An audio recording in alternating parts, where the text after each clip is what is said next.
Thank you very much, and thank you both for your service, and it's good to see my former colleague from the House, Secretary Murphy, here today.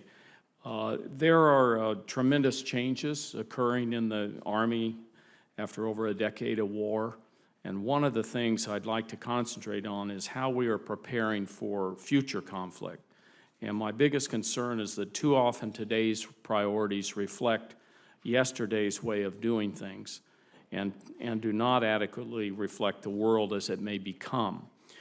White Sands Missile Range has the best airspace in the country, yet this testing range is just empty high mountain desert without sophisticated sensors and roads and infrastructure and people that support the nation's testing mission.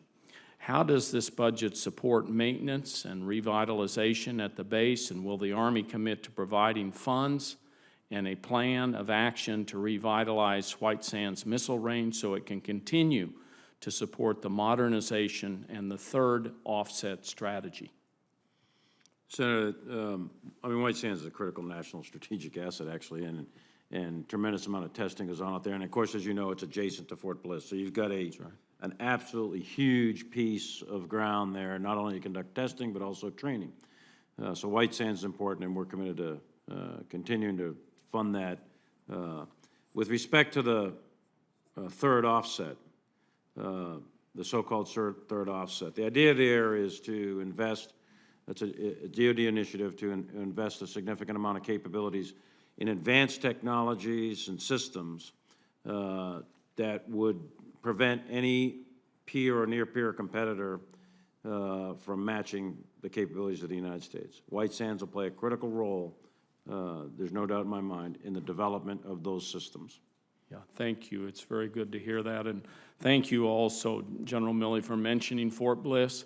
Although Fort Bliss is not in New Mexico, it's right very close, and many of the people that work at Fort Bliss live in New Mexico. Fort Bliss and its activities have a major impact on southern New Mexico, and I can just tell you people in southern New Mexico are very welcoming of that activity from Fort Bliss. Now at White Sands Missile Range, the Army's High Energy Laser Systems Test Facility, otherwise known as HELSTAF, remains underfunded and lacks the necessary personnel to conduct its mission. With DoD's own third offset strategy promising significant investments in high-energy lasers, where does HELSTAF fit into this strategy, and how does its FY17 funding properly reflect this role? I'm going to have to get back to you specifically on that program's funding. Okay. I don't have the specifics on that program. Yeah, that would be great, and we really appreciate that. The Air Force is beginning to take notice about the need to combine kinetic and cyber training, and I included language last year to promote this effort, which would enable our troops to train for an environment under both kinetic and cyber attack. How is the Army working to prepare for this type of future battlefield environment, and are there adequate funds in this year's budget to begin this type of training? We have put things in the budget for this. The future environment, it depends on what you go against. If it's ISIS, Taliban, that's one set of conditions. But if we're going against these hybrid, higher-end threats, we're going to face, there's no doubt, we're going to face a very, very significant cyber threat, and it'll be a very, very lethal environment with the proliferation of precision-guided munitions, unmanned aerial vehicles, intense densities of artillery, and so on and so forth.